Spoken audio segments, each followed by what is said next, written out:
हम पुकार पुकार के बोल रहे हैं सर, आदमी लोग सुन रहे नहीं है। ये तो जादू वाला तेल नहीं है, ये 108 जड़ी बूटी का तेल रहता है। डुमरी विधायक जयराम महतो पर चंद्रपुरा थाना में एक गंभीर मामला दर्ज किया गया है।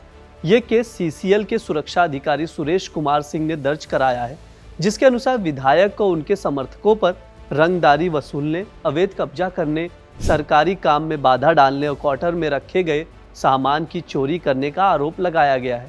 आइए जानते हैं क्या है पूरा मामला। एफआईआर के अनुसार 25 दिसंबर की शाम करीब 5:30 बजे सुरेश कुमार सिंह को सूचना मिली कि मकोली स्थित एक क्वार्टर में कुछ अज्ञात लोग अवैध रूप से घुसकर हंगामा कर रहे हैं। ये वहां रह रहे प्रशिक्षित पदाधिकारियों का सामान बाहर निकाल रहे थे और इन अधिकारियों को उनके आवास में जबरदस्ती से भगा रहे थे। इस दौरान काफी भीड़ भाड़ भी हो गई थी। सुरेश कुमार सिंह ने तुरंत सीसीएल के अन्य पदाधिकारियों को इस बारे में सूचित किया, जिसके बाद सुरक्षाकर्मी मौके पर पहुंचे और वहां देखा कि 25 से 30 अज्ञात लोग क्वार्टर के अंदर घुसकर हंगामा कर रहे थे। क्वार्टर में रह रहे अधिकारी भयभीत थे और उन्होंने इन अज्ञात व्यक्तियों से बचने का अनुरोध किया। इस दौरान पता चला कि ये लोग जेएलकम पार्टी के कार्यकर्ता हैं और विधायक जयराम महतो के आदेश पर यहाँ हंगामा कर रहे हैं।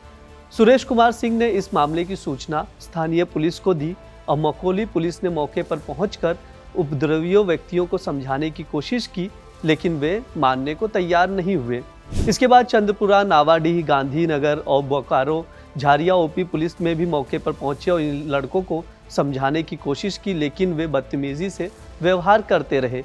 इस घटनाक्रम में सुरेश कुमार सिंह ने बताया कि जब सभी प्रयासों के बावजूद उपद्रवियों ने मानने से इनकार कर दिया तो वो खुद मौके पर पहुंचे, उनसे समझाने की कोशिश की। हालांकि इन लोगों ने उनकी बातों को ठुकरा दिया और हंगामा करते रहे। रात करीब 2 बजे विधायक जयराम महतो भी वहां पहुंचे और उपद्रवियों का साथ दिया, बदतमीजी से बात की और सरकारी कार्य में बाधा डालने लगे। ये आरोप है। इस दौरान विधायक ने भी अभद्र भाषा का इस्तेमाल किया, जिससे स्थिति और भी तनावपूर्ण हो गई। सुरेश कुमार सिंह ने एफआईआर में कुछ नामजद आरोपियों के साथ 30 से 40 अज्ञात लोगों के खिलाफ विधि सम्मत कार्रवाई करने की गुजारिश की है। ये मामला अब जांच के दायरे में है और पुलिस कार्रवाई की प्रक्रिया शुरू हो गई है। इसलिए आए थे कि उस समय प्रशासन हमारे जो यहाँ रैयत हैं, ग्रामीण हैं, विस्थापित हैं, उनके साथ दुर्व्यवहार कर रही थी।